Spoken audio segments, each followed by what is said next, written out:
Hi, Joe Alton MD here, also known as Dr. Bones of the survival website doomandbloom.net, co-author of the Book Excellence Award-winning 4th edition of the Survival Medicine Handbook, and designer of quality medical kits at store.doomandbloom.net. Arm slings are essential medical devices designed to support and immobilize the upper limb during recovery from injuries. They play a critical role in promoting healing, reducing pain, and preventing further damage to the affected area. By limiting movement, arm slings ensure that bones, muscles, tendons, and ligaments can heal properly without undue stress. Their widespread use makes them a cornerstone of orthopedic care, benefiting patients with a variety of upper extremity issues. The primary function of an arm sling is to immobilize the arm, shoulder, or elbow, maintaining proper alignment during the healing process. Common conditions requiring slings include fractures, dislocations, sprains, and post-surgical recovery. By keeping the arm in a stable, elevated position, slings reduce swelling, alleviate pain, and protect the injury from jostling that could impair healing. Now, in modern times, the most common type of arm sling consists of a fabric pouch to cradle the arm and a strap that loops over the shoulder to distribute weight. Modern slings incorporate adjustable straps, breathable materials, and ergonomic designs to enhance comfort. The survival group medic would be wise to obtain a few of these, by the way, for their medical storage. But there are useful and inexpensive improvisations that would serve the same purpose. And one is the handy-dandy and very versatile triangular bandage. Here's Nurse Amy to demonstrate 2 ways on how to quickly and effectively place a triangular bandage. Hi, Nurse Amy. I'm going to demonstrate the triangular bandage today. Oh, look, magically it's open. Okay. This is our injured side. You're going to take the long axis of the triangular bandage, place it over the patient so that the one point is above the unaffected shoulder and the other point is down towards the side. This corner is going to be approximately where the elbow is. Now you're going to ask the patient to bring their arm up if they can. If they can support it for just a moment while you fold the bottom half of the triangular bandage over the affected shoulder. Bring these 2 ties together. Don't want to do it in the back, you want to do it on the side. There's a nice little notch right here in the neck. Great place to do it. Go ahead and tie a knot.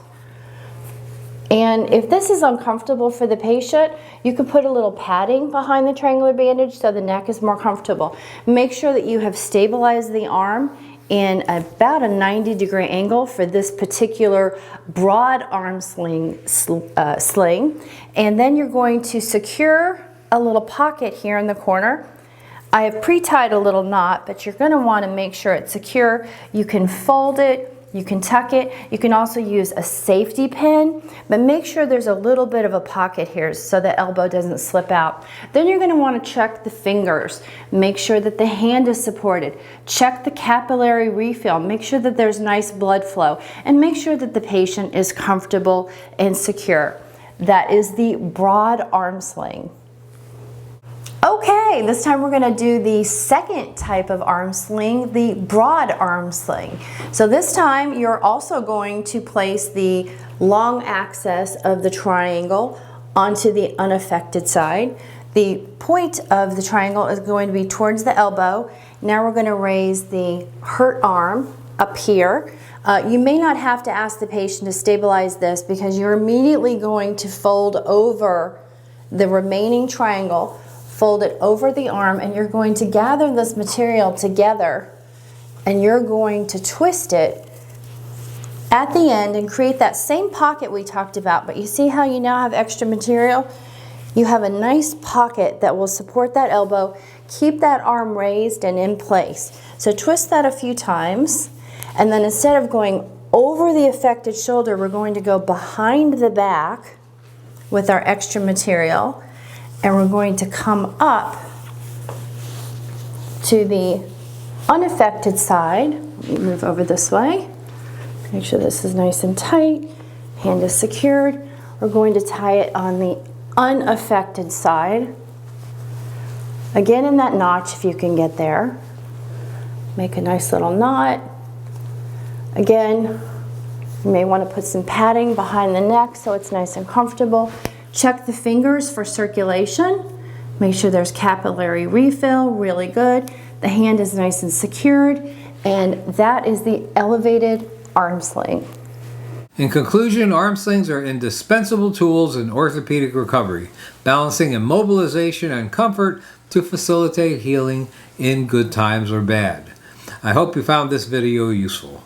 This is Joe Alton, MD, for Amy Alton, APRN, wishing you the best of health in good times or bad. Thanks for watching. Hi, Nurse Amy here. Just wanted to remind you guys not to forget to visit store.doomandbloom.net for all your holiday shopping, gifts for birthdays, Mother's Day, Father's Day, any day actually. If you want to help somebody survive a first aid issue, make sure you go to store.doomandbloom.net.